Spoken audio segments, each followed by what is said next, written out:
It's episode 40 of the Fintech Moshpit, and we have Doug Lebda, CEO and founder of LendingTree, to discuss COVID-19's impacts on the market and community.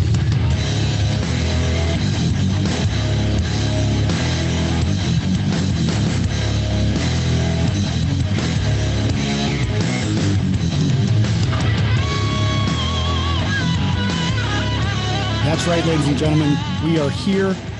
It is episode number 40, and I have a great Charlottean, a great business leader, someone to share this inaugural launch while it's episode 40 of the Fintech Moshpit. It is our first in our new platform's extension partnership with the Charlotte Business Journal, so much more. Doug, thank you so much for being that first guest for us. In the Charlotte Business Journal and Tark Bakari. There you go. So I am, as you can very well see, learning like 37 different new steps to make all this happen and work. I'm going to get better over time, but for now, let me start with you. How you doing, first of all, amidst all doing of great. this? I took a shower and shaved just for you. So that's fantastic. First time in like 2 days. So I cannot thank you enough for doing that, my friend. So let's jump right into it. The first topic I wanted to go into was that of social good. I know very well kind of behind the scenes what you've been doing. LendingTree put $1 million contribution to kick off what many would say is arguably the most important relief fund in the history of Charlotte.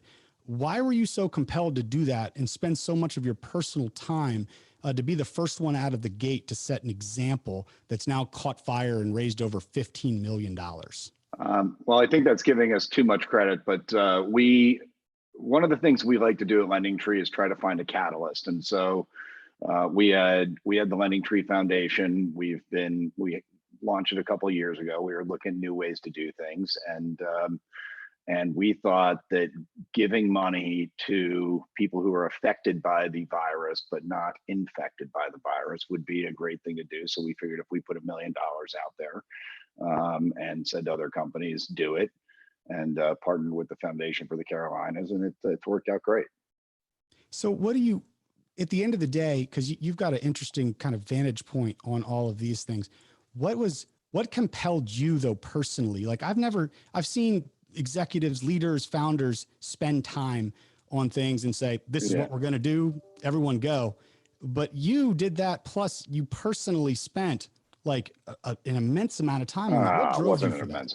Well, it wasn't an immense amount of time. It was a couple days. But honestly, what compels me is really kind of the core mission of LendingTree. I mean, LendingTree came from me getting, the runaround by a couple banks and thinking that I could change things. And so it's always, how do you lift people up? How do you help people? How do you help people at the bottom rung of the ladder and actually lift themselves up? And the nonprofit community in Charlotte is great. And I think the business leaders in Charlotte should always be stepping up.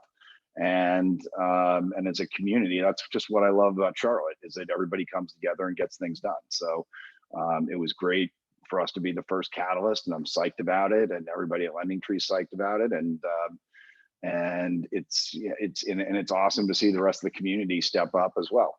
You're constantly talking about, in normal times, upward mobility as a passion area of yours.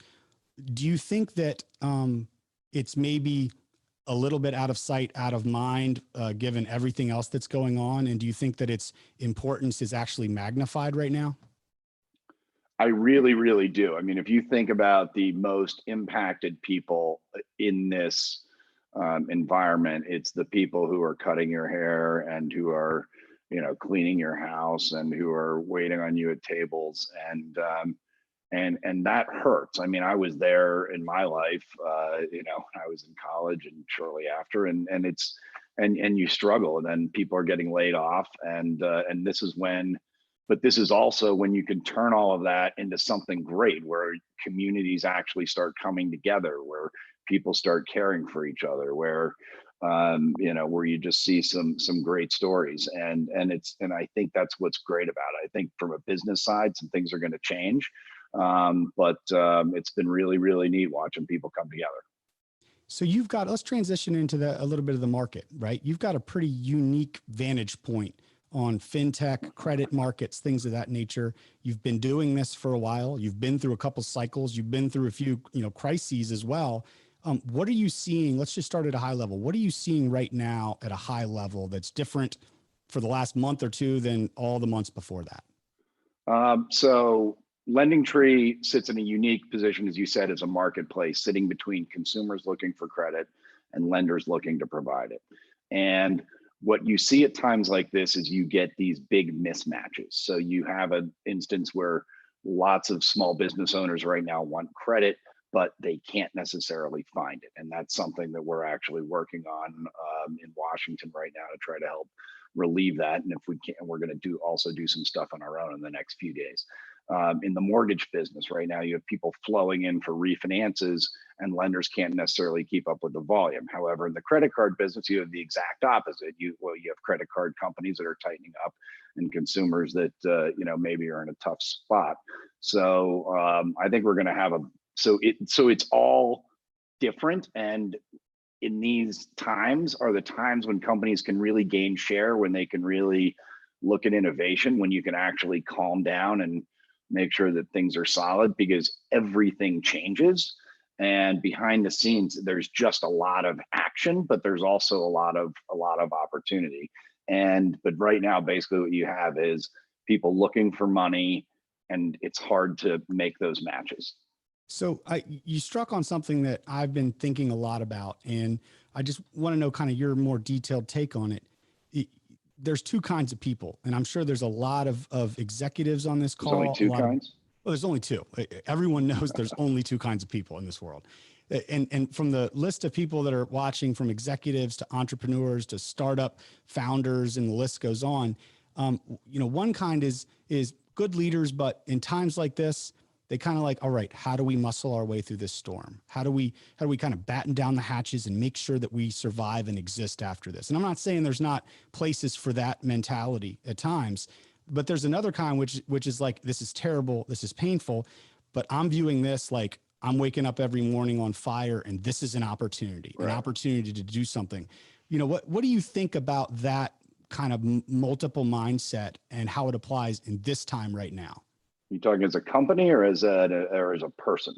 Let's go as a person. Just speak as okay. So and I think actually they both work, because I think if your base is solid, then you can innovate.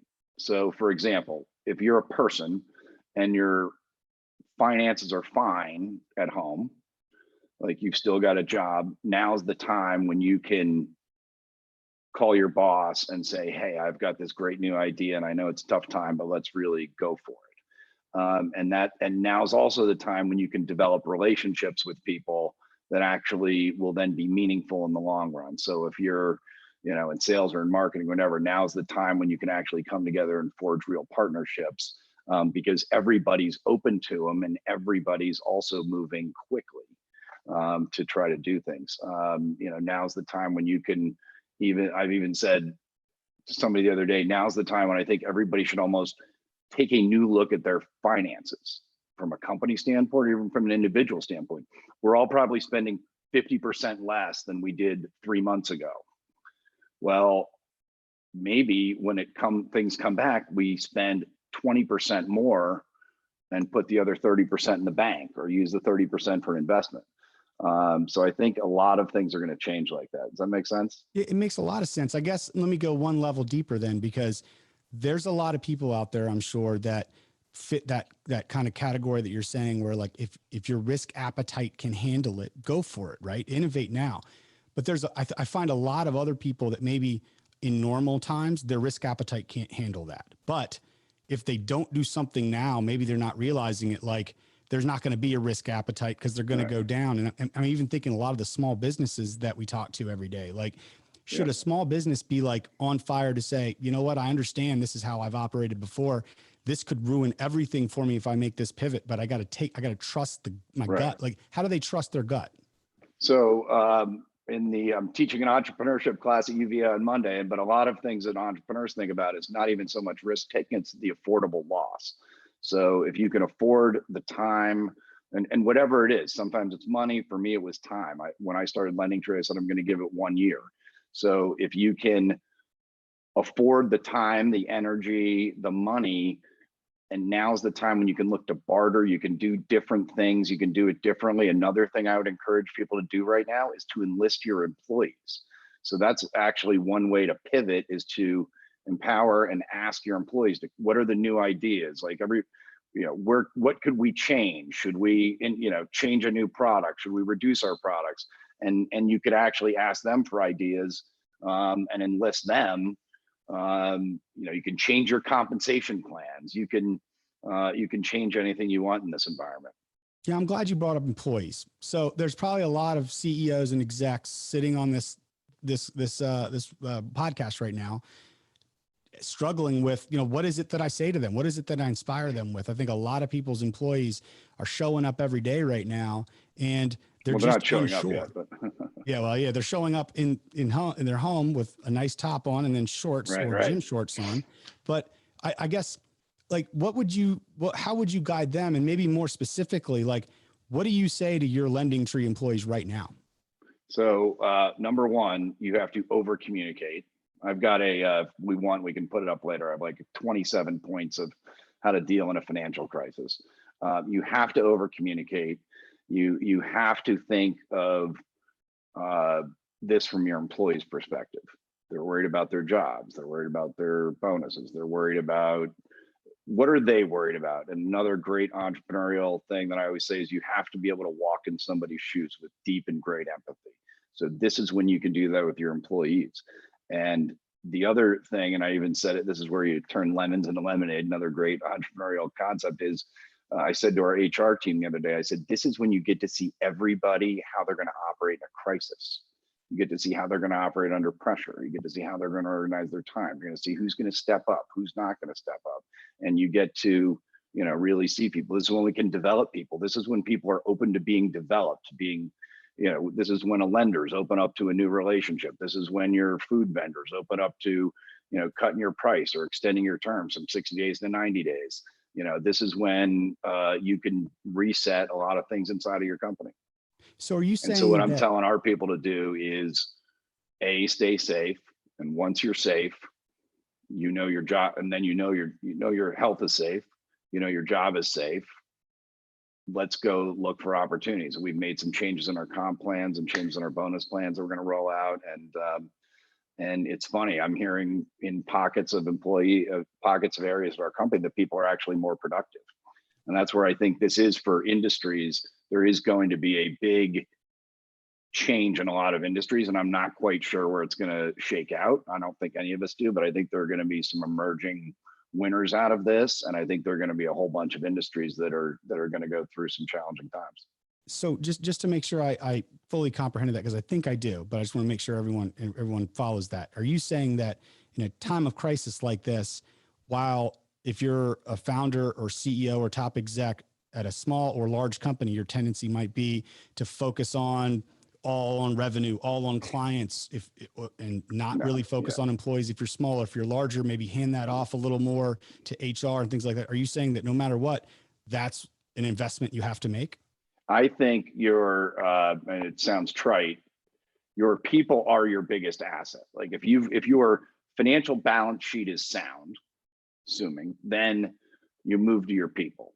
And then now is when you can fire them up and get them excited to look for new things, or to look for adjacencies, or to cut costs, or to, help implement new processes. All the things that in a normal time when you're running and gunning and you don't have time to fix them, Now, not only can you fix them, so I said this to our employees the other day, I said, everything you've wanted to change at LendingTree that you felt has been resistant by whomever, they are now going to be 50 to 100% more willing to embrace that change. So go change it. I mean, it might, and it could be as simple as a process in your restaurant, or your terms on your payables and receivables, or whatever it is, or how you're going to scrap, or how you're going to judge employees. These are the times that you assuming things are sound, that you can actually go find opportunities. Man, I love that. And I would say that's got to be a huge call to action for anyone out there. Like, it's terrible, but it's also a time where it isn't like this every day. Right. You can go after something. Let me ask you this. Totally. And the other thing I would say too is positive recognition really matters, and making sure in the over communication that you're really calling out individual people and individual things that are happening at your company with your people, to say, this person did a great job. Look what they've done. Do that too. And so if you're over communicating and you're making sure that you're calling out the positives that are happening, you can really start to get the ball rolling. Man, let me just take you up on that call to action now. To my team, I know I've been a little run and gun and focused. I thank you for all the work you've done. Maybe everyone out there can remember to do that a little bit, because you can really get wrapped up in everything going on, the opportunity, the challenges. And the other thing that'll happen, you have to get rest. You have to take care of yourself. I mean, if you're fighting a war, right, you can't fight 24/7 for 6 days in a row. You got to make sure that your people are getting rest, and you got to make sure that they can take time off. Like, you take a day off every week, turn off the phone, go for a walk, and go think and dream and do some other things. But now's the time when you spend time with your family and build new relationships, etc. But at the same time, you have to make sure you can't go 24 hours a day. So, all right. So, are you getting enough rest? I am. You are. The key thing is, you can't worry.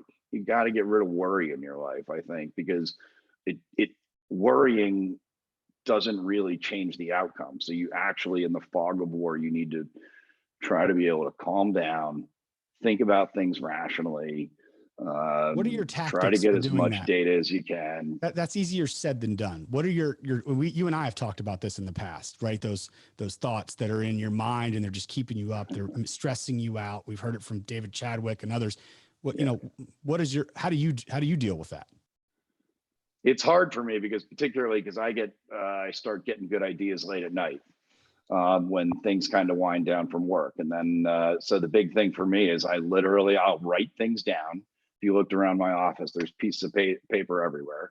And then I wake up in the morning, and then I take some time and see if it was stupid or not. And then if it was a dumb one, I throw it out. And if it was good, then I send it to somebody, or we do something about it. But, it's about a 50-50 shot, but that's the way we do things. So two final questions for you. One, tell us a little bit more about, I'm sure there's a ton of people intrigued by this.